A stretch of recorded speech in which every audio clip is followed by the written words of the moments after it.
Hello guys, welcome to Mithun blogs one. তোমাদেরকে স্বাগত নতুন একটু ভিডিওতে। আজকে আমি তোমাদের দেখাবো শ্রী শ্রী ডাবটকালী গোপীঘটকালী মায়ের মূল পুজো। তো বেশি দেরি না করে চলুন আজকে ভিডিওটি শুরু করা যায়। আর যদি চ্যানেলে নতুন হয় তো চ্যানেলটিকে সাবস্ক্রাইব করে পাশে দেবো।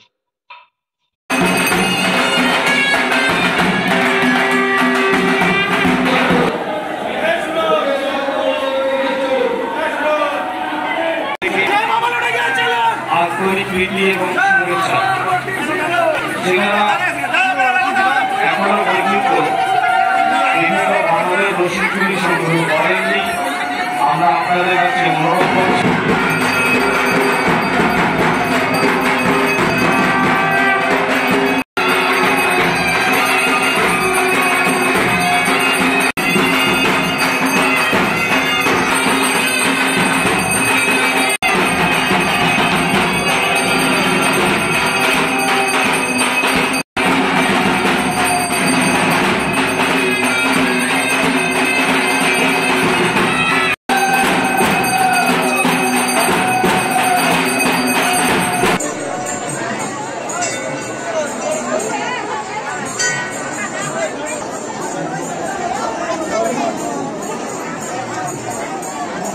করেনি।